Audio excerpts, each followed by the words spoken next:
Ito po yung napakagandang kung saan ay ginawa ni David na gusto rin po ng Panginoon na gawin po natin. Kaya ito po si David naging a man after God's own heart kasi lagi po siya nakadepende sa Panginoon. Kaya ito po yung tinuturo sa atin ng Panginoon. Okay, ang pamagat po nito is when to talk to ourselves. Yan. Pakisabi mo, when to talk to ourselves about God. Kailan po ba natin kailangan na kausapin yung sarili natin patungkol sa ating Panginoon? Yan po yung ating ginawit po kanina. Okay? Umpisaan po natin. Nakahanda na po ba kayo? Okay. Salamat po sa Panginoon. The Son plays on all the string of our emotion.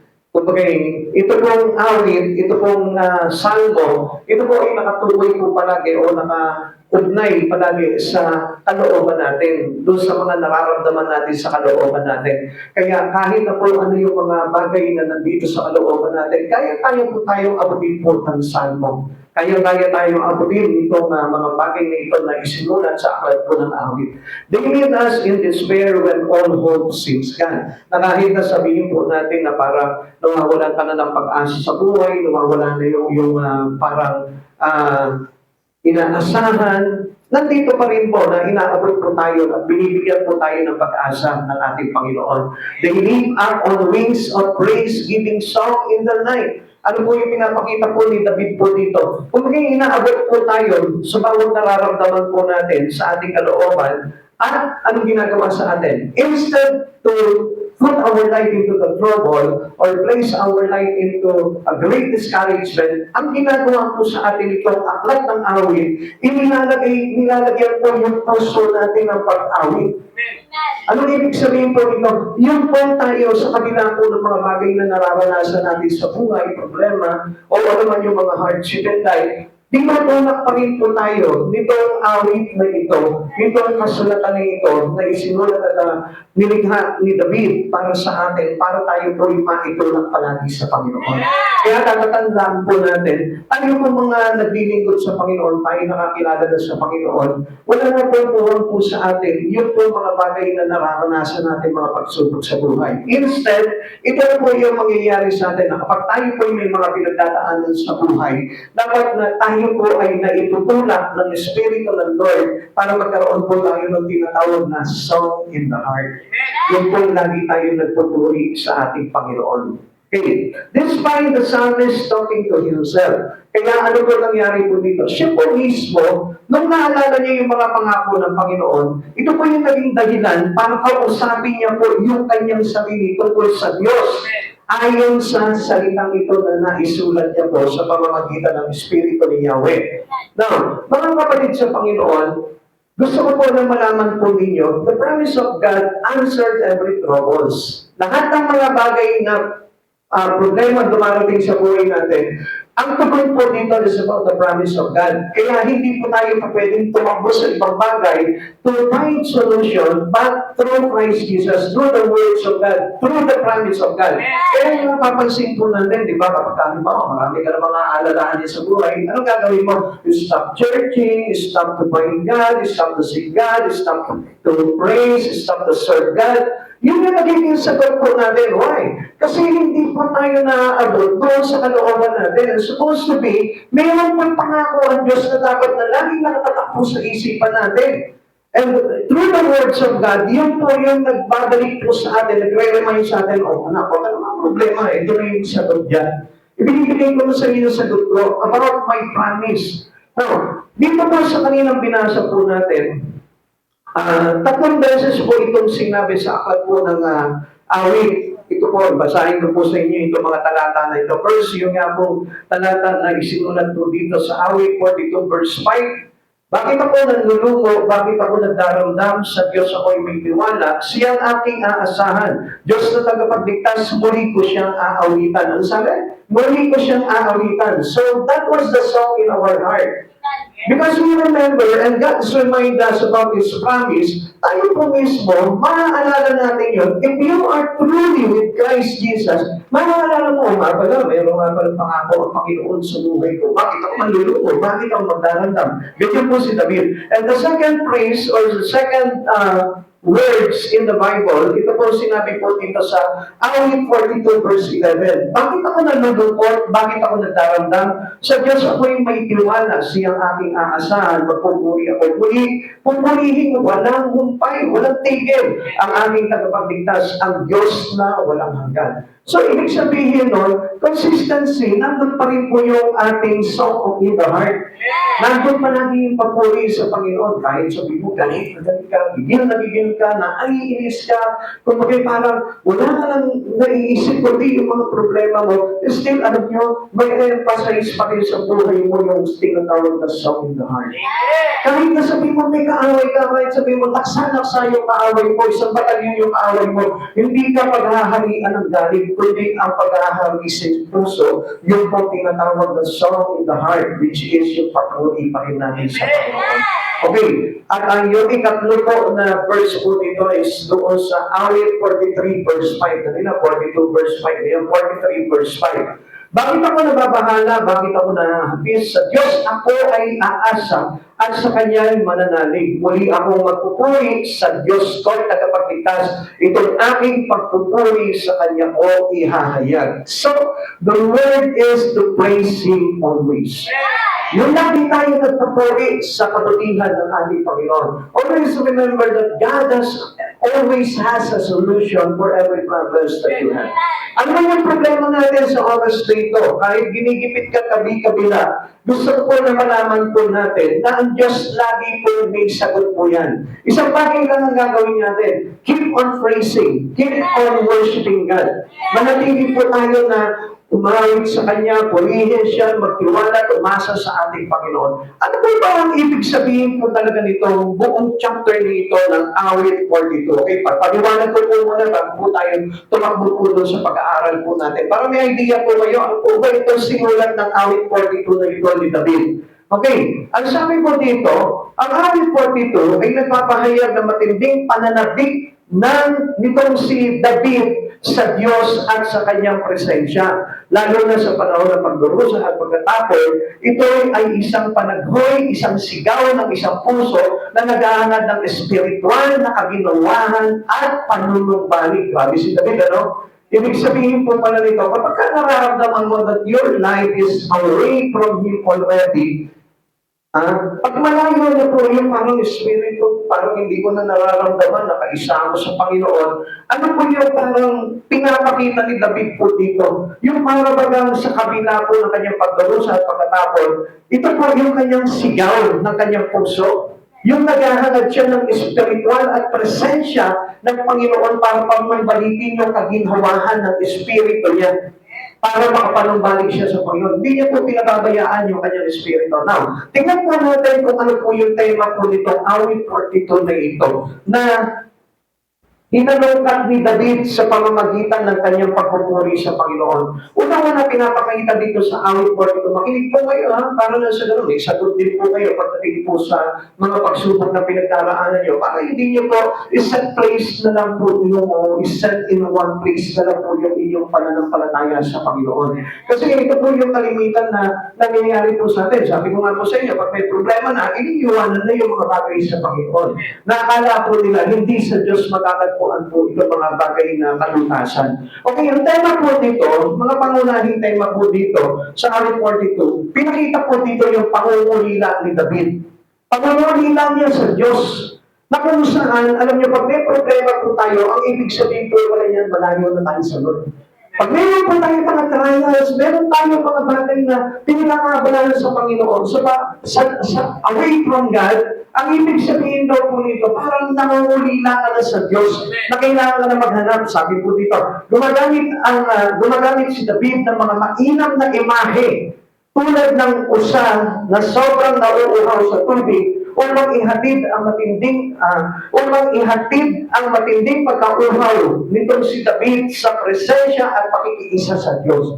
Pero in-express niya ng todo yung kanyang pagkauhaw. Parang yung usan na naghahanap ng batisan na kung saan dahil uhaw na uhaw siya. Di ba? Kapag uhaw na uhaw na, parang natutuyo yung kalamnan mo. Tapos parang init ka na. Parang gusto mo na talagang maibsan talaga yung kauhaw mo. Ganun daw po yung ibig sabihin ni David po dito. Ano po yung pinapakita ni David po dito? Na kapag tayo daw po ay mayroong pagdurusa at parang tayong itinapon na sa kawalan. Ano po yung pinakita po dito ni David?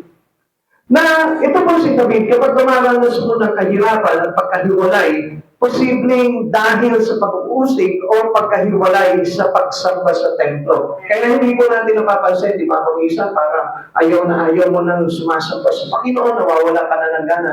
Ang ibig sabihin po pala niyan, ang layo-layo mo na sa Panginoon. Darahin na pala yung espiritu natin. Kaya pala ayaw na natin gawin yung mga bagay na yun. At ito po yung pinapakita po ni David dito, na parang nawala na yung pag-asa natin na hinaasahan natin sa ating Panginoon. Ano pa po yung pinapakita po dito ng Psalm 42? Yung pag-aalinlangan at pagtatanong niya minsan sa Panginoon. Di ba kadalasan ganyan din po tayo? Minsan nag-aalinlangan na tayo, tama pa ba itong ginagawa ko? Tama pa ba itong mga paggagawa ko dito sa Panginoon? Para nag-aalinlangan na tayo, na nagtatanong na rin po tayo sa sarili natin o sa Panginoon.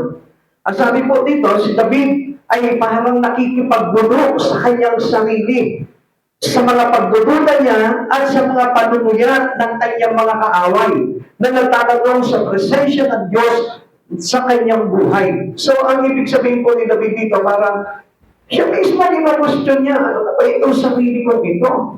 Bakit ganito yung mga nangyayari na sa buhay ko? Bakit parang hindi ko na nararanasan yung presence ng Lord sa buhay ko na ito? Kaya he keeps on asking God. Parang hinahanap niya ang Panginoon para tanongin dito sa mga pag-aalinlangan niya. Dito yung pinapakita rin po ni David, yung po tinatawag na pagtitiwala sa Diyos. Kaya kung mababasa natin, sabi niya po dito, sa Diyos tayo magtiwala. Sa kabila ng mga paghihirap, ito po si David, sa huli ay bumaling siya sa Diyos para sa pag-asa at katiyakan, na kinikilala ng kanyang katapatan kahit sa gitna ng pagdurusa. Okay, listen to this, kapatid sa Panginoon. Minsan nawawalan tayo ng pag-asa. Alam niyo po ba kung bakit? Kasi yung mawalan ng pag-asa ay mawalan ng Diyos. Dahil kung tayo po ay nasa Diyos, ang pag-asa po natin ay nakalagak sa Diyos. At alam natin na kapag ang pag-asa po natin ay Diyos, ang Panginoon Jesucristo, kaya naman po hindi tayo mawawala sa pagpupuri sa Kanyang pangalan. At lagi po natin tandaan po yun, mahalaga po yung bagay na yun. Okay, pinakikita naman po dito ni David kung ano po yung katiyakan at pag-asa po dito. What is the assurance of David and his word? Sabi po ni David po dito, ang sulat na ito ay nagtatapos sa isang panawagan para sa kaluluwa nitong si David na makahanap ng pag-asa sa Diyos at magtiwala sa kanyang pagliligtas kahit na ang landas pabalik sa templo ay tila parang malayo na. Pansinin niyo mga kapatid sa Panginoon, hindi po ba dumarating tayo sa punto na parang gusto kong bumalik sa Panginoon pero parang hindi na ako makabalik? Parang gusto ko maglingkod sa Panginoon pero parang hindi na ako makapaglingkod. Yun po yung dahilan doon na ibig sabihin, yung assurance and hope natin, nawawala. Dahil sa sandali po na tayo po ay mawala sa Panginoon, ang laking bagay na nawawala po sa atin. Yung assurance of salvation at yung tinatawag na hope will someday to be a part of His kingdom. Yun yung inaasahan ni David na gusto niyang maibalik sa kanya. Na kahit na po yung landas niya, pabalik na po niya Yahweh, parang hindi niya matagpuan. Yun yung pinakamahirap na sinasabi ko po. Na kung minsan, parang gusto na natin na parang gusto ko na pag-church, pero parang hindi mo na magawa. Parang gusto ko na talaga pag-aralan, paglingkuran ang Panginoon, pero hindi ko na magawa. Ngayon, tingnan po natin. Ang naging sanhi po nito kasi, dahil he gave away his life to God, kaya ang nangyari po dito, dumating po yung mga problema sa buhay niya. Unang-unang problema niya po dito, yung pong pagtakas niya mula sa kanyang anak na si Absalom. Iminamagnahi po ng ilang mga mag-aaral nitong kinathat ni David na ito, yung pong awit, noong siya po ay tumakas mula sa paghihimagsik ng kanyang anak na si Absalom, alam niyo po ba, kung minsan nasa kanya yung authority, pero bakit parang nawawala? Alam niyo kung bakit? Because he had already a problem to God. Kapag tayo pa mayroon ng problema sa Panginoon, ito po yung parang naglalayo sa atin na hindi natin namamalayan na tayo po pala yung parang tinapon na. Hindi niyo po napansin po yun? Na minsan parang gustuhin ko man na tawagin ng Panginoon pero parang hindi sumasagot ang Panginoon. Na kahit na anong gawin ko, nag-pray naman ako, nagbabasa naman ako ng Biblia, pero parang hindi ko maramdaman talaga ang Lord. Kasi nga mayroon po balakid po doon eh. Because of these troubles, kung bakit para tayong ipinatapon ang layo-layo na natin sa Panginoon.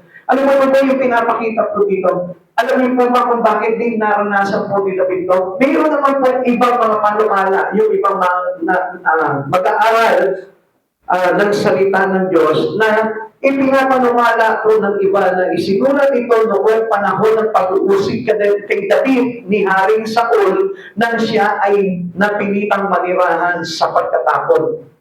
Ito po yung kung saan tumakas siya, nagtago siya kay Haring Saul, na parang wala ng peace, wala ng kapayapaan.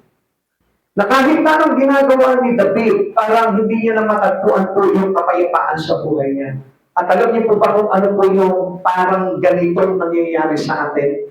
Yung ang layo-layo mo na sa Panginoon, akala mo may kapayapaan ka, pero wala na pala.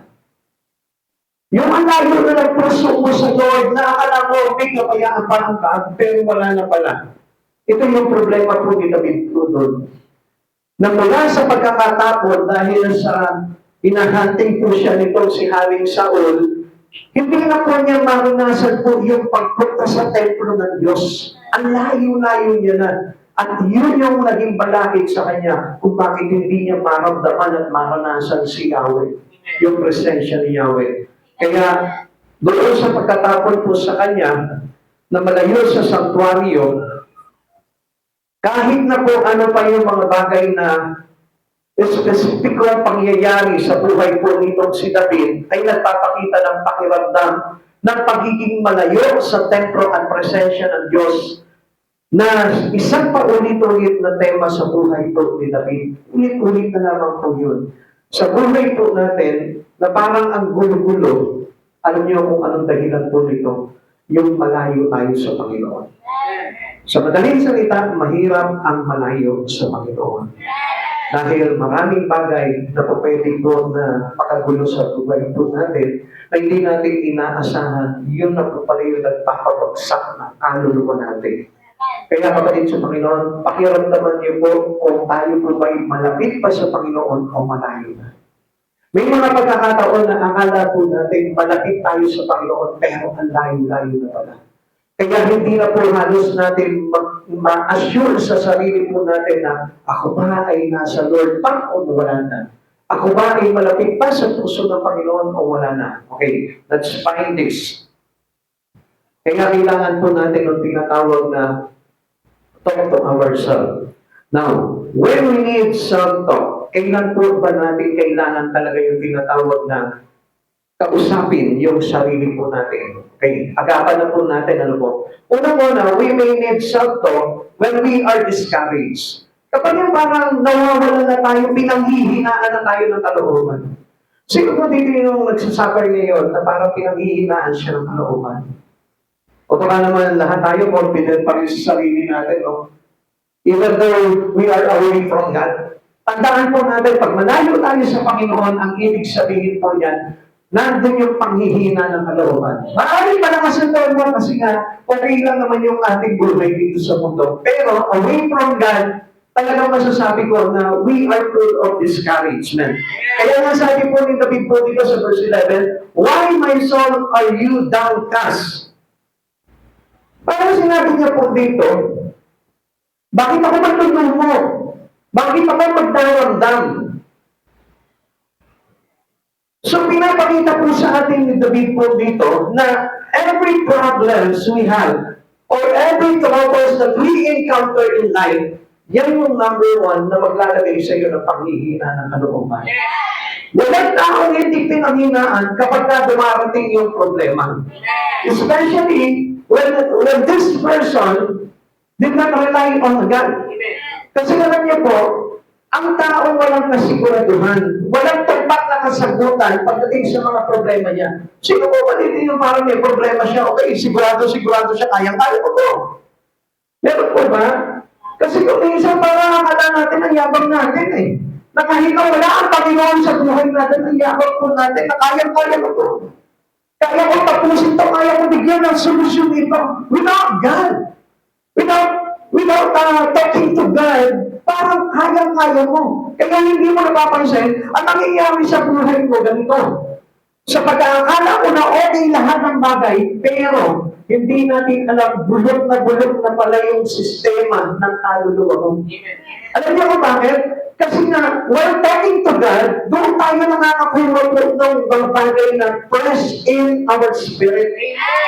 Doon na na-refresh yung espiritu natin na kahit pinapabaho ni Satan, kahit na binubulok ni Satan, pero still, dahil mayroon tayong Diyos na nanatili yung freshness of our soul.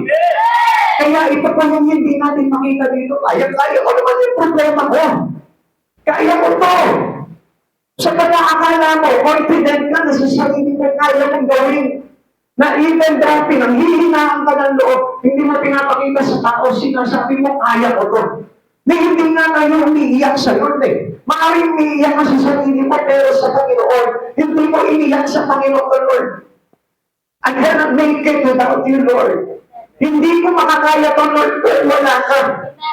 Kaya nga alam nyo, meron tayong sinatawag na fainted soul. Na hindi natin nalalaman kasi nga nakapokus tayo into our flesh na sa pag-aakala ang lakas-lakas ng iyong katawan, ang galing-galing at matikas yung katawan mo, pero yung iyong kaluluwa suffered na pala. Hirap na pala yung kaluluwa natin. At ito yung naramdaman ni David nung kinausap niya yung kanyang sarili. Nung kausapin niya yung kanyang sarili dahil dito sa mga pagsubok na ito, talagang pinanghinaan siya ng kalooban, kaya naisipan niya na magtanong sa Panginoon. Kapatid, may mga pagkakataon sa buhay po natin na hindi na natin kaya pero kinakaya pa natin. Huwag mong kayanin. Ilapit mo sa Panginoon. Kaya nasabi sa atin ng Panginoon, come to me, all who are weary.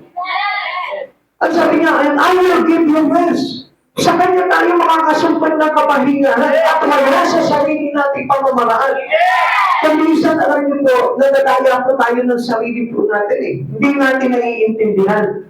Natignan niyo po ito, ha? Sa araw-araw, in our daily life, nakakaroon po tayo ng mga pagsubok sa buhay. Okay, tignan po natin.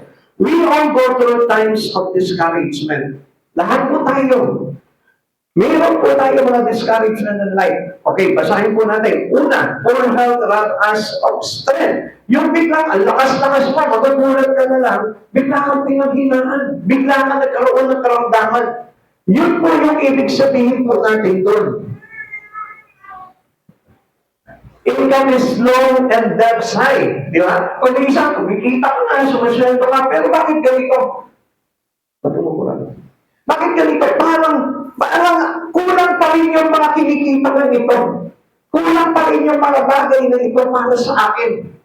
Isa po malaki po katanungan niya na hindi masasagot ng sarili mo. Na kahit na alam mo na laki ng sweldo mo, laki ng kita mo, pero ganun pa rin eh. Kulang pa rin. Amen.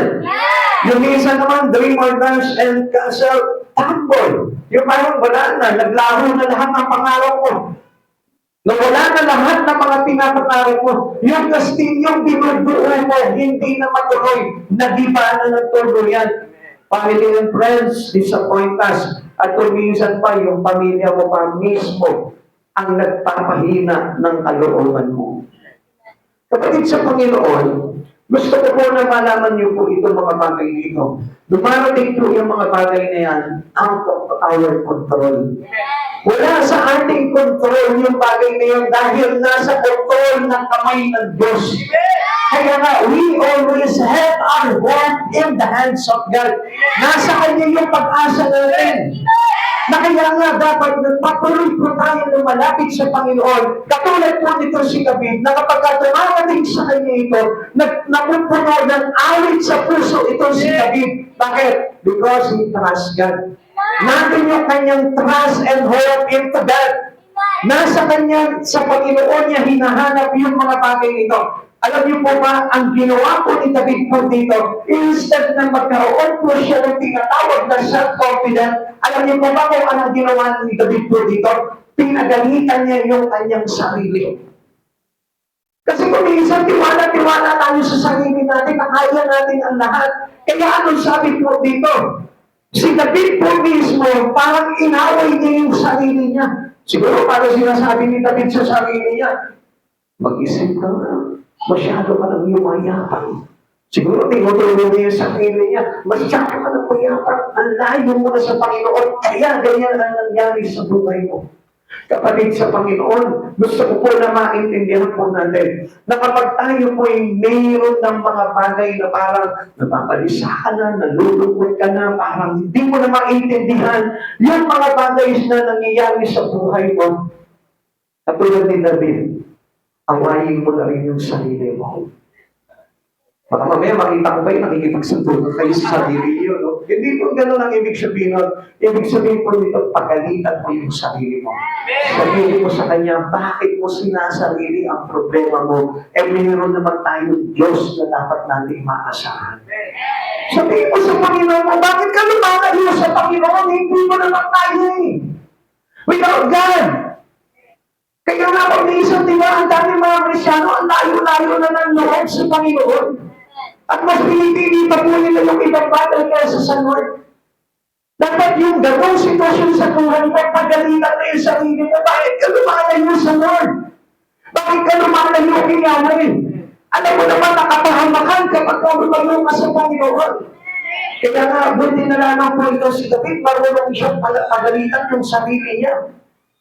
Kaya mga kapatid sa Panginoon, try to do what they need to. Gawin pa natin yung katulad ng ginawa ni David kasi minsan natitiwala na tayo masyado sa sarili natin eh. At hindi na po natin maintindihan na ito pa ng Diyos na ito galit sa mga taong gumagamit ng sarili niyang lakas. Kaya po tayo nagkakaroon palagi ng troubles in our spirit and soul. It is really because we don't find God the answer for every trouble. Now, what are we doing living under the circumstances? Kapag halimbawa, mayroon po tayo mga circumstances sa buhay po natin, ano po yung ginagawa po natin dito? Have we forgotten the promises of God? Kinakalimutan ba natin itong talagang totoong dapat na maging solusyon? Which is, God reminded us about His promises through His Word. Kapatid sa Panginoon, gusto ko na maalala mo na kapag kami pagsubok ka sa buhay, alalahanin mo yung pangako ng Diyos na nakasulat sa Kanyang salita. Kung nagawag kang gagawa ng hambang, kung minsan, alam niyo po, ang nangyayari po sa mga Kristiyano ngayon, they find or they are seeking for another solution. Samantalang alam natin na meron tayong Diyos na nagsasabi sa atin na mag-iingat sa atin, na pagpapalain tayo, na ililigtas tayo at ipagsasanggalan tayo. Pero sa iba pa rin po tayo nakadepende. Kaya tandaan po natin, sabi ng Lord, mapapaya ang nagtitiwala sa kanyang sariling lakas. Jeremiah chapter 17. Ayaw ng Diyos na tayo po'y nalalanan sa sarili lamang po natin. Kaya nga po ang gusto talaga ng Panginoon, yung parang we looks humble before the Lord. We looks empty in His sight. Yun yung gusto na makita sa atin ng Lord. Hindi tayo yung proud of our own.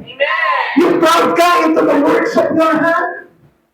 But you are not proud with the works of God's hand. Kapag Kapatid sa Panginoon, huwag mong ipagmakapuri yung ginawa ng kamay mo. Ang ipagmakapuri mo yung gawa ng kamay ng Diyos sa buhay mo. Tandaan natin, hindi natin kaya kung wala ang Panginoon sa buhay natin. Ganito po si David. Kaya na-realize ni David, kaya nga pinagalitan niya yung sarili niya dahil kung minsan po itong si David nawawala po sa Panginoon. Kaya buti na nga lang po, may attitude si David na ito, nare-remind po siya, nare-refresh siya ng mga pangako ng Diyos. At lagi mo tatandaan, hindi naman po talaga problema ang problema. And whatever troubles or whatever circumstances happen in our life, always remind you, Romans chapter 8, verse 28. Ano po sabi dito? Alam natin sa lahat ng bagay ay gumagawa ang Diyos para sa mabuti kasama ang mga nagmamahal sa Kanya, silang mga tinawag ayon sa Kanyang layunin. Alam niyo po ba kung ano yung bagay na ini-orchestrate ng Lord sa buhay po natin dito? Okay, papakita po sa inyo. God orchestrates everything that happens in the lives of believers, even difficult things. Kahit na yung mga mahihirap na bagay sa buhay natin, to ultimately lead to their good. Para tayo ay itulak sa mabuti, sa maganda, sa maayos, at doon sa bagay na gustong pangyari sa buhay mo ng Panginoon. Huwag kang maiinis kung mayroon ka mga kapitbahay na magtrabina. It allows to you to live with their neighbor. God's allowing you na magkaroon ka ng mga kapitbahay na gano'n ang ugali. Inalaw ng Lord na magkaroon ka ng ganitong klaseng asawa. Inalaw ng Lord na magkaroon ka ng ganitong problema. Inalaw ng Lord na magkaroon ka ng ganitong sistema ng buhay para maitulak ka niya sa ikabubuti.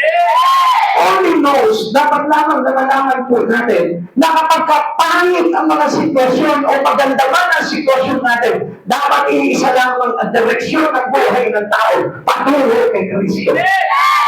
But if you turn your back out to Christ Jesus, I tell you, hindi na papunta sa mabuti yun. Kaya nga si David, nung naramdaman niya na parang bakit ganito, gusto ko na magpunta sa templo ng Diyos, kaya parang ang layong mangyari sa akin. Kaya anong ginawa ni David? Pinilit niya na mapunta doon talaga at makabalik sa presensya ng Lord. Hindi niya sinunod yung kanya. Hindi niya sinunod yung sarili niya. Kaya nga inaway niya yung sarili niya. Pinagalitan niya yung sarili niya. Bakit ka mananatiling ganyan? Eh, mayroong pinangako sa iyo si Yahweh. Parang sinasabi niya sa sarili niya, bumalik ka kay Yahweh, hold on to the promises of God, at yun yung maglalagay sa iyo para makabuti ka.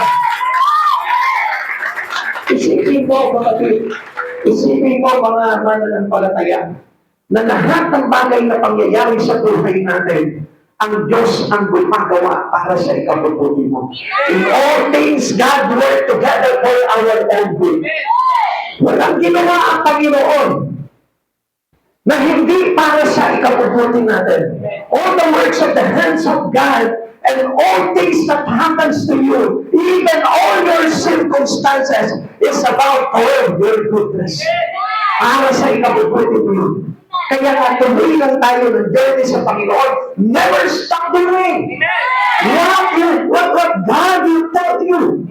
Pag sinabi ng Lord, paglingkuran mo ang Diyos, na kahit nakabalagaw sa iyo, lahat ng pagsubok sa buhay is still gold. Gold ka pa rin ang gold kung paglingkod sa Panginoon. Dahil yun yung para sa ikabubuti mo.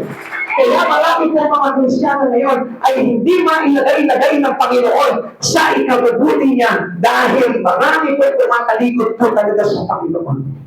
At mas pinipili yung kanilang sariling diskarte sa buhay. Kapatid sa Panginoon, tandaan natin, God always orchestrated everything to happen into you. Amen.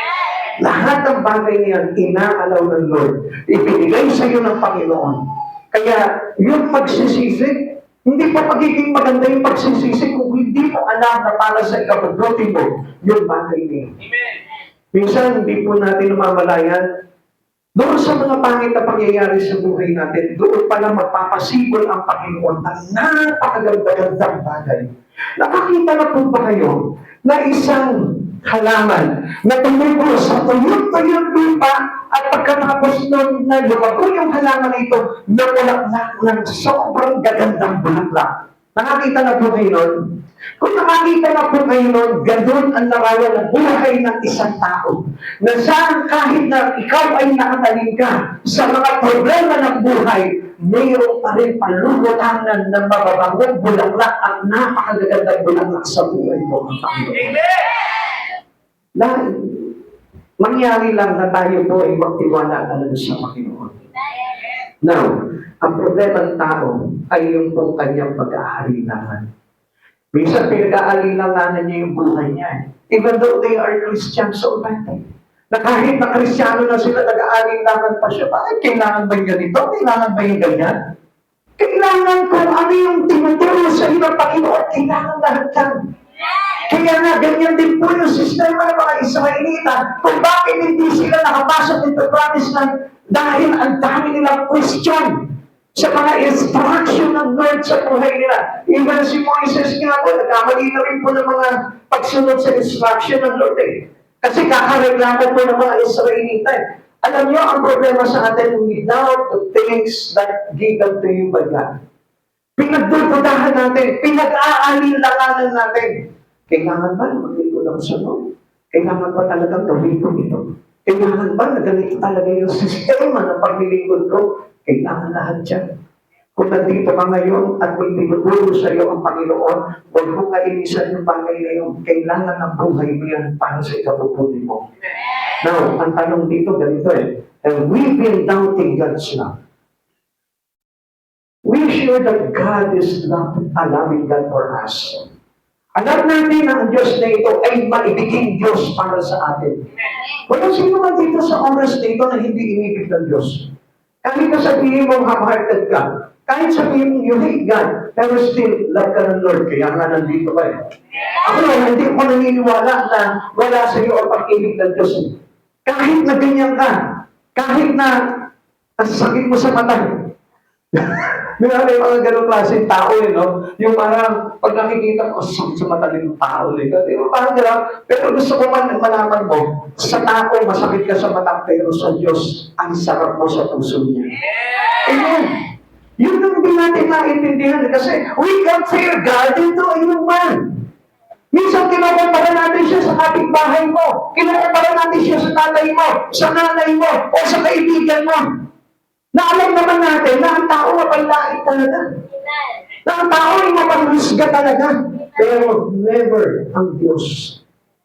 Ako man makakapag-preach po ako sa inyo na kung minsan inaiinis kayo, pero huwag mag-isipin na nakakainis ang Diyos. Dahil ang Diyos inalaw niya na mainis ka sa oras nito para ma-emphasize yung sarap ng pagmamahal ng Diyos. Maaari masasabi mo ngayon, pastor na ito, hindi ako ma-encourage eh. Nakakainis kasi yung mga encouragement eh. Buti pa ang Diyos. O kung hindi ako naging ganyan sa iyo, hindi mo makikita yung talaga sarap ng pag-ibig ng Diyos. Hindi naman ganyan ng Diyos eh. Ang Diyos mapagmahal ng Diyos. Nakita mo yung pagmamahal ng Diyos. Kaya nga ine-emphasize ng Diyos na iba ang tao sa Kanya. Ang Diyos ay Diyos at Diyos talaga na nagbibigay ng kabutihan para sa tao. Hindi naman ko ng tao. Minsan ginagawa ka na ng kabutihan ng tao pero itinatahama ka pa. Pero ang Diyos, hindi siya gagawa ng isang bagay na ikapapahamak mo, kundi ikabubuti mo. Kaya huwag mong pagdududahan ang pag-ibig ng Diyos. Kahit na sabihin mo, paano ba naman ako, mahal ako ng Diyos, bakit dito ako dinala ng Diyos na ito sa church na ito? Kung hindi pa magkakapunta ako dito, naiinis lang ako. Kapatid sa Panginoon, ipinapakita lang sa iyo ng Diyos na mayroon talagang Diyos na kakaiba. Amen! Na mayroon Diyos na unconditionally kapag ka nagmahal siya. Kaya mga kapatid sa Panginoon, huwag mo pagdududahan yung pag-ibig ng Diyos, magtiwala palagi sa pag-ibig ng Diyos. Kahit na nakikita mo, bakit ganito? Parang may mali dito sa church nito, walang mali. Ang mali lang yung iyong pananaw. Bakit? Sabi ko nga po sa iyo, in all things God work together for our own good. Pero meron pa sinabi ang Panginoon po sa atin sa pamamagitan ni Pablo. Sabi po ng Roma chapter 8, verse 38 to 39. Sapagkat natitiyak kong walang makapaghihiwalay sa atin sa kanyang pag-ibig, kahit ang kamatayan o buhay, ang mga anghel o ang mga pamunuan, at ang mga kapangyarihan, ang kasalukuyan o ang kahinaharap, ang kataasan o ang kalaliman o alinmang nilalang ay hindi makapaghihiwalay sa atin sa pag-ibig ng Diyos na ipinagkaloob sa atin sa pamamagitan ni Kristo Jesus na ating Panginoon. Now, sino yung pastor na yan? Sino yung mga sister ko dito, brother ko dito? Eh, hindi naman yan ang usapan dito eh. Para mapabuti ka eh. Ang usapan dito, kung kilala mo talaga yung pag-ibig ng Diyos. At hindi mo pinagdududahan yung pag-ibig ng Diyos. At lagi po natin tatandaan, lahat ng pangyayari ay tinalaw ng Lord na mangyari para sa ikabubuti mo. Pero alam mo lamang kung ano yung purpose ng Lord na ginagawa sa iyo. Ikalawa, we may need self-talk when we are upset. Kanina, kailangan natin na kausapin yung sarili natin kapag tayo po ay pinanghihinaan ng kalooban. Ngayon naman, kapag tayo po ay parang galit, balisa, pag sinabi po kasi upset, it is a mixed emotion. Pag sinabing mixed emotion, iba-iba na yung nararamdaman mo dyan. Kaya ka na-upset.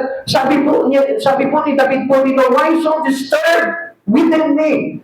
Bakit ako mababalisa? So, kapatid sa Panginoon, kaya po tayo nagkakaroon ng balisaan kasi hindi natin alam yung plano ng Diyos sa buhay natin. We don't know the purpose of God into your life. We don't know the purpose of God why you are here today. We don't know the purpose of God why He gave you that family.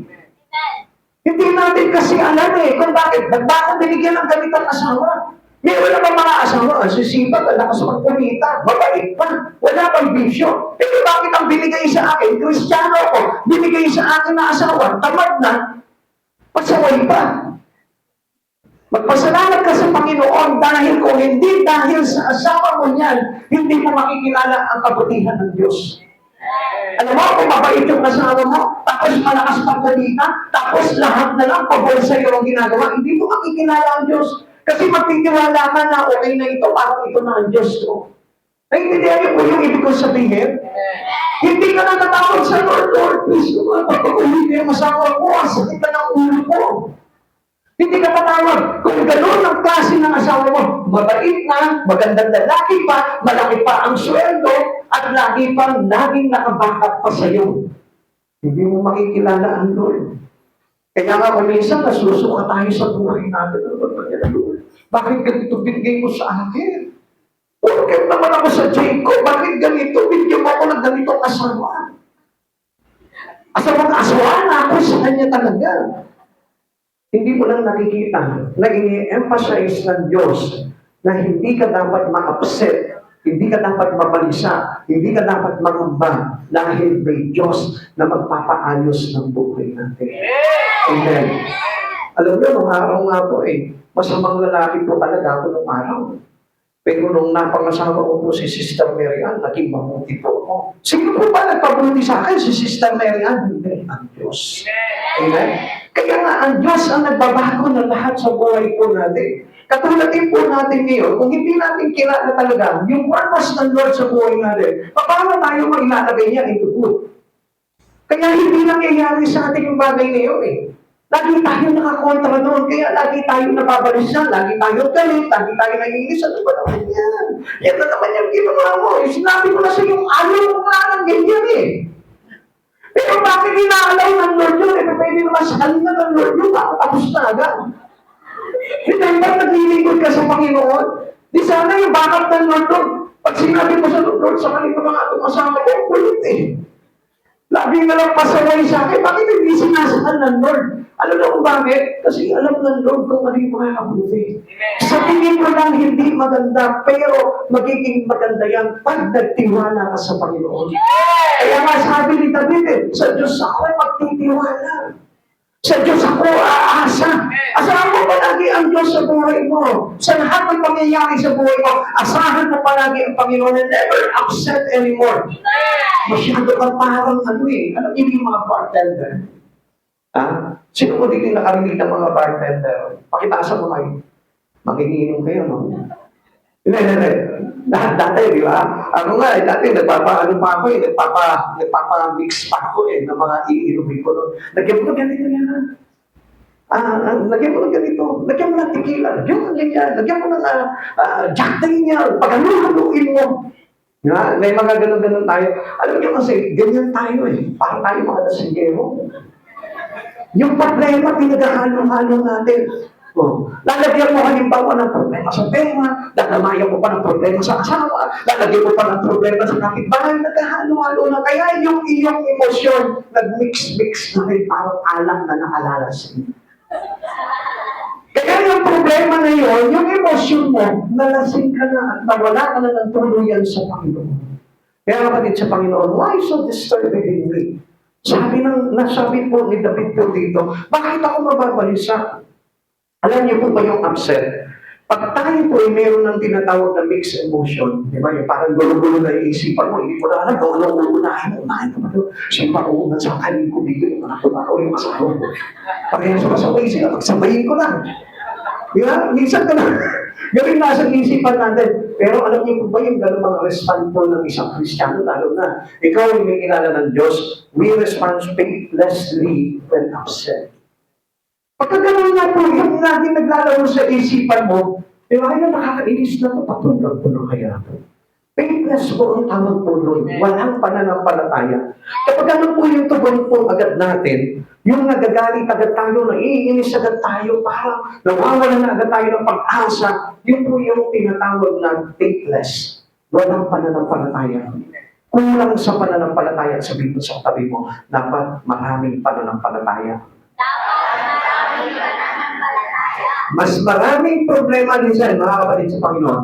Mas maraming problema, mas pinalalaki ng Diyos yung pananampalataya mo.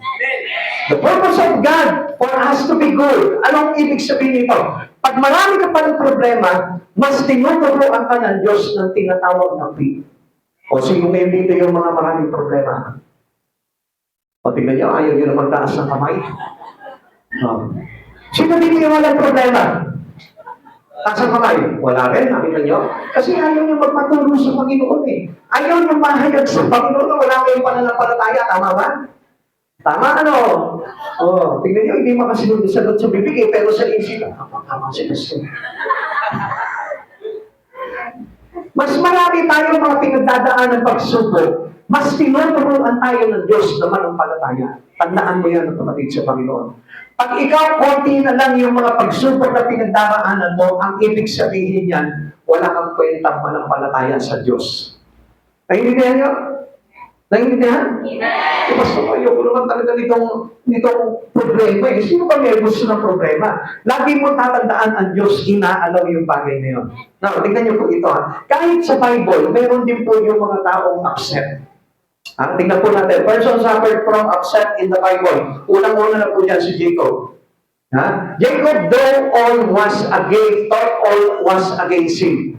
Naisip niya na parang, itong mga anak kong ito, ano ba naman ito? Raise ko ito. Ang dami-dami nila, pero parang gusto yata akong iwanan nito mga anak kong ito. Napiling po nitong si Jacob, he's already upset and they are all against him. Na lahat ng kanyang anak ay against na sa kanya, iniiwan na siya lahat. Sabi po ng Genesis chapter 42 verse 36, sinabi niya, iiwan ba ninyo ako mag-isa? Wala na si Jose, wala rin si Simeon. Dahil gusto pa ninyong isama si Benjamin, napakabigat naman pasanin ito para sa akin. Tingnan dito obviously, God has a good purpose for their family. Tingnan, nabasa na natin to. Siyempre, alam na natin ito, di ba? Pero, kung ikaw si Jacob, hindi mo alam to, na mayroong maganda at mabuting gagawin sa iyo ang Panginoon, kung bakit unang-una na wala sa iyo si Joseph. Ikalawa na wala sa iyo, para bumalik po itong mga kapatid po ni Joseph. At dahil si Benjamin doon sa Egyptian na kung saan nandun si Joseph, na siya po yung kumbagay parang ruler. Doon sa, hindi po yung ruler na gano'n Ibig sabihin, siya po yung namuno. Para ibalik po dito, nakasama ito si Benjamin tsaka yung tatay niya. O, di ba? Kaya ano nangyari po dito? Dahil mapapahamak sila doon sa lugar na iyon, dahil paggutom, at nandun kay Joseph yung mga maraming pagkain. Kaya ano nangyari? Akala nito po si Jacob, nag-iisip siya ng pahamakan. Pero ang hindi niya alam, ikabubuti ng pamilya niya. Kaya they find out na ito pala nagpapatawag sa kanila, itong akala nitong si Jacob na namatay na kanyang mahal na anak na si Joseph, yung pala nandun at hinihintay na siya. Amen? Kaya huwag tayo reklamo na reklamo, yung iniwan ka ng anak mo, akala mo hindi ka na mahal. Amen? Pero hindi mo pala alam, binabalak lang pala ito na talagang iwanan ka. Ay, may binabalak pala ito para sa ikalalago ng kabuhayan po ninyo. Amen. Natawa yung iba ako. Sabi siguro ng iba, wala ko, hindi na bumalik sa akin. Pag bumabalik pa dito, wala nang ginawa sa akin, kundi humingi pa. May purpose pa rin ang Lord po doon. Huwag ka magkagalito. Okay. Sino pa yung na-upset po dito? Elijah wanted to die. Imagine, ito po si Elias, ano? Si Elias, talaga mighty prophet of God na po talaga yan. Sabi po ng 1 King, chapter 19, verse 4. Ang nag-isang pumunta sa ilang pagkatapos maghapon paglalakad ay naupo siya sa lilim ng isang puno at nanalangin ng ganito, Yahweh, kunin na po ninyo ako. Ako po'y hirap na. Mabuti pa pong mamatay na ako. Tingnan niyo po yan, ha? Ang gusto po na malaman po nito si Elias, yung meron pa siya mga kasama mga propeta. Pero sa totoo lang, marami pa pang tinagol po itong si Yahweh ng mga propeta na hindi siya nag-iisa. Pero imagine that, si Yahweh lagi niyang kasama. Gusto niya ba mga kasama propeta? Amen? Ganyan niya yan. Minsan hanap ka ng hanap ng kaibigan. Bakit ganito hindi mo na ako ng mga kaibigan? Bakit ganito wala na akong kaibigan? Pero ang hindi mo alam, si Yahweh yung kasama mo. Si Jesus yung kasama mo araw-araw. Naghahanap ka ng kabati-bati mo. Na yung kabati-bati mo, tinanggal nga sa iyo ng Panginoon yung dahil magpapahamak sa iyo. Pero ayaw mo sumunod ka palagi ni Jesus. Kaya nga sabi po ng Biblia, God is with us, who can be against us? Samantalang yung body-body mo, tatakbuhan ka niya kapag ito na, meron ka ng kaaway. Samantalang ang Diyos, ipagtatanggol ka, iingatan ka, at ipagsasanggalan ka. Ayan? Tingnan niyo po nung naisipan po ito si Elias ko. Although he is a mighty man of God, pero naisip niya pa po yung bagay yun, nag-iisa na lang ako, patayin mo na ako. Alam niyo, hindi niya naisip na hindi siya iniwan ng Diyos. Kapatid, kahit na wala kang pera, kahit na puno-puno ka ng problema, pero nakita mo, nakakapagsipa ka pa, nandyan kasama mo ang Diyos. Amen? Yun ang pinakamaganda doon at katapatan ng Diyos na pinapakita sa iyo. Sino ba ito na-upset na ito? Si Job. Job wish he hadn't been born. Paano ba sinabi ni Job? Hindi na sana ako pinanganak sa mundo na ito.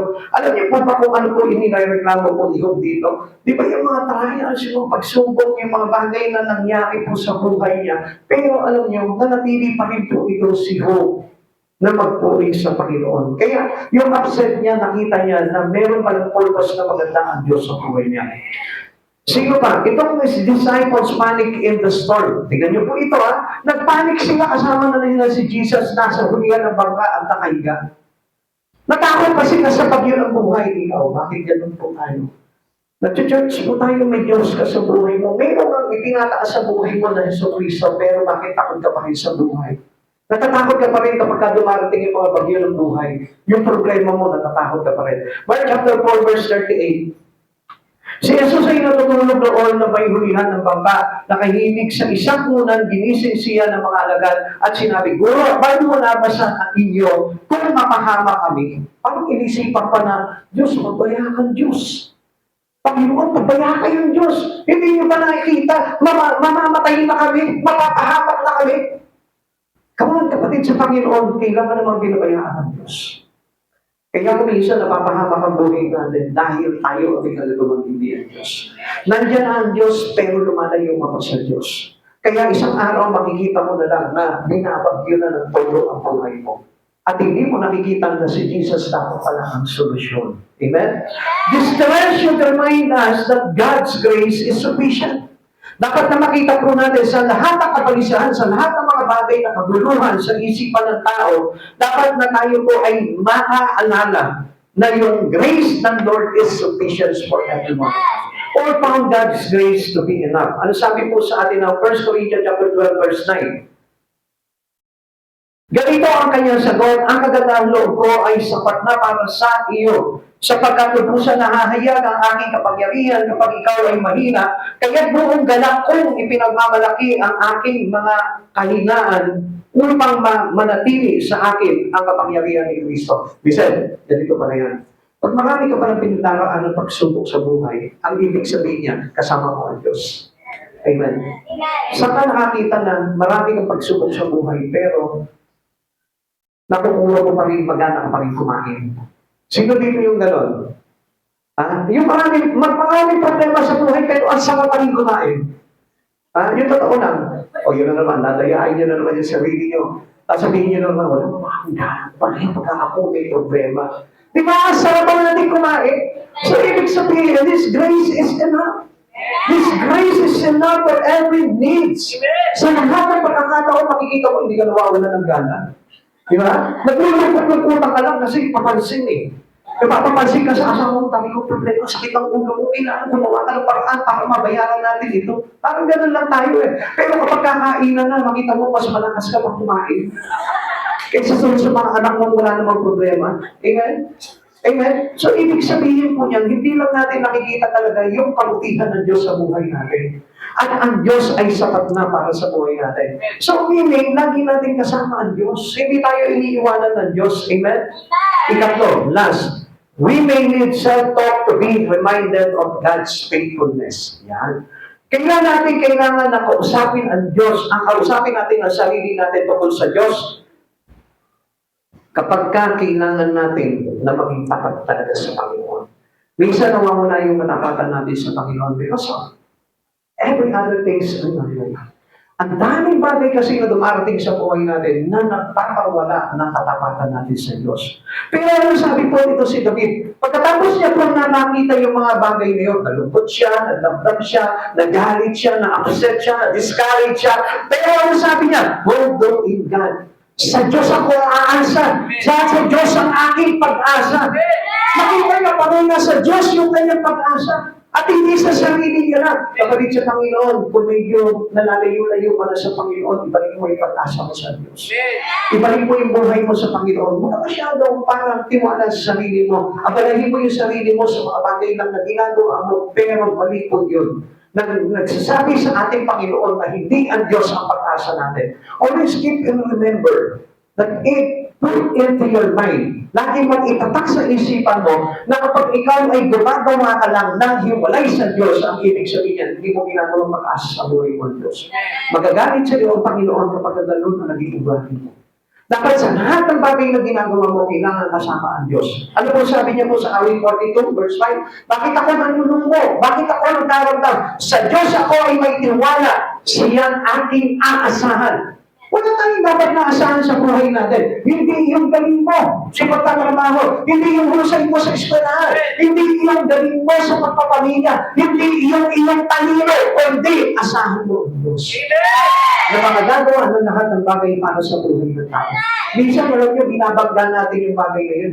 Tandaan mo natin, Jeremiah chapter 17, verse 5, galit ang Diyos, paruho sa Kanya, ang sino man tumatalikod sa Kanya, at nananangad sa lakas ng Kanyang kapwang maghangganan ng buhay.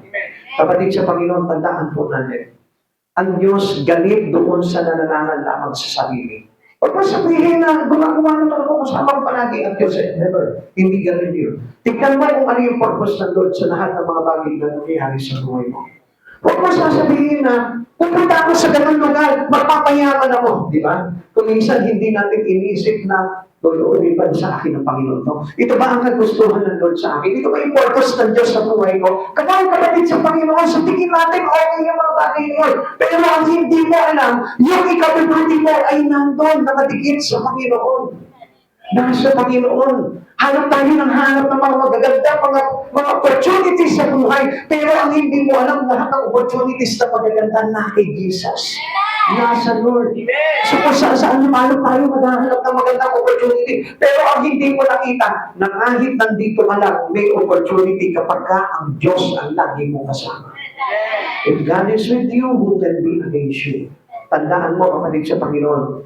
Meron nga po, napanood kahapon sa YouTube.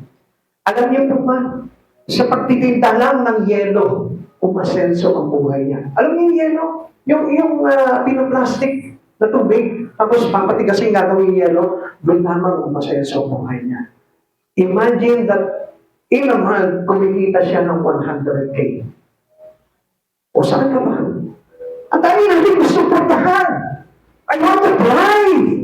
Fly and fly. Sumobra tayo sa lipat eh. Pero ang hindi mo nakita, basta kasama mo pala ang Panginoon kahit saan lumalog ka ba. Kahit nandun pa sa litutok ng mundo, kayang-kayang pasaganahin ng Diyos ang buhay mo. Just always trust God. At siya yung gawin mong pag-asa sa buhay mo. Tandaan nyo, hindi po masama magpayaman. Kung ang kayamanan mo ay ang Diyos ang may gawa. Naintindihan mo natin? Hindi masamang pagpayaman, hindi masama na dumami ang pera mo. Kung ang dahilan ng pagyaman at pagdami ng pera mo ay ang Diyos, maganda. Amen. So, ibig sabihin, it is for our own good. Kaya lagi natin tatandaan, ang Diyos laging gumagawa yan para sa kaputihan po natin. Our hope rests in the faithful one. Laging nasa Kanya yung pag-asa natin. Going through troubles develops hope. Sabi nga po dito, tingnan nyo, ang ganda po dito. Kapag nawawala ka ng pag-asa sa buhay, yung tipong, di ba, kung isa, kapag halimbawa, nag-fail ka na doon sa mga pangarap mo sa buhay, di ba? Yung mga dreams dash mo, nawala na lahat. O kaya naman yung mga negosyo mo, nag-bankrupt na lahat. Come on, kapatid, may pag-asa pa. Yung kahit na itinakwil ka na ng mga mahal mo sa buhay, may pag-asa pa. Bakit? Ano sabi ng Lord? Romans chapter 5, verse 1 to 5. Sapagkat napawalang sala na tayo sa pamamagitan ng ating pananampalataya, mayroon na tayong mapayapang ugnayan sa Diyos sa pamamagitan ng ating Panginoong Jesucristo. Sa pamamagitan ng pagsampalataya kay Jesucristo, tinatamasa natin ang kagandahang loob ng Diyos at tayo'y nagagalak dahil sa pag-asang tayo'y makababahagi sa Kanyang kalwalhatian. Hindi ito matutumpasan ng pera. Kahit marami kang pera, kung hindi ang Diyos ang pag-asa mo, paano maliligtas? Wala pa rin. Kaya huwag tayong umasa lang sa mga bagay na gano'n. Verse 3, hindi lamang iyan, ikinagalak din natin ang mga kahirapang ating tinitiis. Dahil alam nito natin, ito'y nagbubunga ng pagtsatsaga. At ang pagtsatsaga ay nagbubunga ng mabuting pagkatao. At ang mabuting pagkatao ay nagbubunga ng pag-asa. At hindi tayo binibiko ng pag-asa. Ito'y sapagkat ang pag-ibig ng Diyos ay binubuhos na sa atin, sa mga puso, sa pamamagitan ng Espiritu Santo na ipinagkaloob sa atin. We have God in our life. We have a full hope in Him. Tandaan nyo, nandito ka nga ngayon. So, ibig sabihin yan, ang laki ng pag-asa mo. Huwag ka matakot na makakala mo, maghihirap ka na. Hindi ka maghihirap. Basta kunin mo lamang sa Diyos yung pag-asa mo. I tell you the truth. Pagdating ng araw, magugulat ka. Ganun lang pala yun. Pinagtiis lang pala ako ng konti ng Panginoon at pagkatapos pala dito ay kasaganahan na sa buhay. Kaya kapatid, huwag mo tatalikuran yung pag-asa mo sa Panginoon dahil our hope is rest upon in Christ Jesus. God's Word is our hope in times of tears. Tandaan po natin, minsan nalulungkot ka, dahil parang ang tingin mo wala ka ng pag-asa sa buhay. Ang laki ng pag-asa mo. Huwag mo sabihin na ikaw, malaki yung kita mo, tapos siya walang kita, tapos siya wala ng pag-asa. Hindi. Basta siya nagtiwala sa Panginoon, I tell you, dadalhin ko pa dito kung dating ng araw. Sapagkat nakikita ng Diyos kung sino yung kanyang pinagpapala, those who humble in God, He will live. Tinataas niya kung sino yung mga tao na papakumbaba sa Diyos. Because of the promise of God, tandaan po natin na kapag tayo po ay talagang nagtiwala sa Panginoon, siya po yung ginawa natin pag-asa, ang Diyos punong-puno talaga ng pag-asa na ibigay sa iyo. Sabi po ng Panaghoy, chapter 3, verse 21, dito na po natin tatapusin ito. Ngayon may nanunumbalik ang aking pag-asa kapag naalala ko, pag-ibig mo, Yahweh, ay hindi nagmamaliw. Kahabagan mo walang kapantay. Kahabagan mo'y walang kapantay. Ito ay laging sariwa bawat umaga. Katapatan mo'y napakadakila. Si Yahweh ay akin, sa Kanya ako magtitiwala. Si Yahweh ay mabuti sa mga nananalig at umaasa sa Kanya. Kaya pinakamainam ang buong tiyagang umasa sa ating kaligtasan. Si Yahweh ang may dala. Praise God. Salamat sa Panginoon dahil kung siya yung lalagay mong pag-asa mo sa buhay mo at hindi yung bagay na meron ka sa buhay na ito, maniwala ka pagdating ng araw, nakikita mo lahat ng magagandang bagay ibubuhos ng Panginoon sa iyo. Tayo mo tayo tayo sa Panginoon.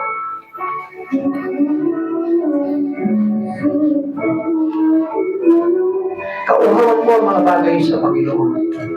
Mauhaw ka sa presensya ng ating Panginoon Jesucristo. Huwag mo sanayin yung sarili mo na hiwalay ka sa Panginoon. Huwag mo sanayin yung sarili mo na kahit walang Diyos, ay kaya mo na lahat ng mga bagay sa buhay. Tandaan mo, we cannot live without God in our life. Dahil pagdating sa atin, yung mga pagsubok na hindi natin kaya lutasin, meron pa rin tayong tatakbuhan. At yung pag-asa na yun ay natay Kristo lamang. Kaya maniwala tayo na ang Diyos, ang pinakamagandang opportunity na dumating sa buhay po ng tao, sapagkat nasa Kanya lahat ng mga bagay na kailangan natin sa buhay na ito. Hallelujah. Let us worship the Lord. Hallelujah.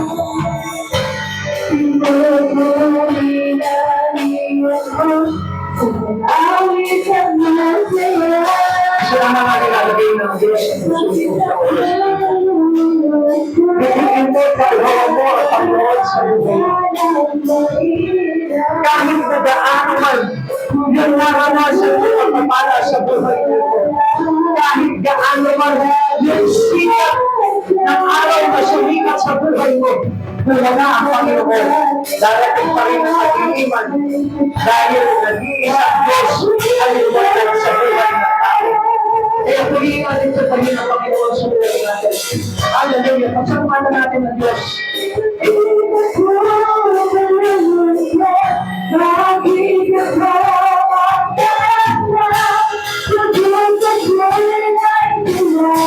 Salamat Panginoon.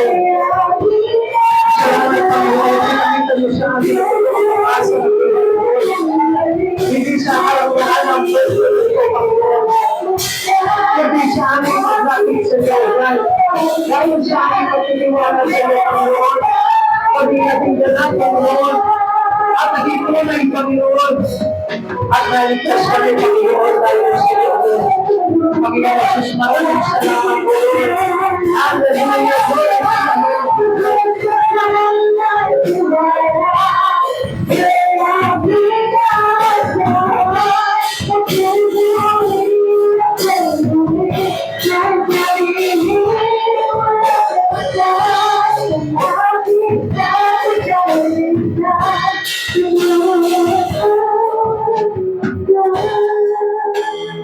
Ang maraming Diyos, nagpapasalamat po kami sa napakagandang pag-asa na ito, Panginoon, ay dinulot mo sa amin, O Lord. Sa kabila po, Panginoon, ng aming mga pagkalimot, O God, pinaalalahanan mo kami, Panginoon, na muli po, Panginoon, na makaalala sa iyo, Panginoon, upang sa ganun, Panginoon, masupil yung mga bagay, Panginoon, na mali sa aming buhay, Panginoon, upang tuluyan kami, Panginoon, na makapanumbalik sa iyo. Panginoon, nagpapasalamat po kami sa kabutihan mo, Lord. Salamat sa salita mo, Panginoon. At hayaan mo na sa oras nito, Panginoon, ikaw yung Diyos na kauhawan ng lahat, Panginoon, na narito ngayon, O God. Sapagkat naniniwala kami, Panginoon, na kapag ikaw yung Diyos na ginawa namin, Panginoon, mahalaga sa buhay namin, Lord, pagdating ng araw, Panginoon, itatampok mo kami, itatangkilik mo kami, Panginoon.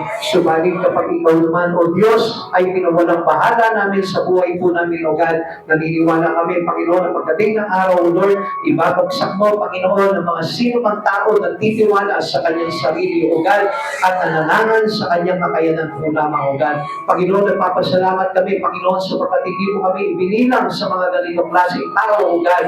Lord, ang hangad po namin, O God, ay manatili sa iyo, magwakas, O God, upang sa ganun kami po ay maligtas, O Lord. Maraming salamat po sa kabutihan mo, Lord. Pagpalagi mo po, Panginoon, ang bawat isa sa amin, Panginoon, ang iyong salita, O God.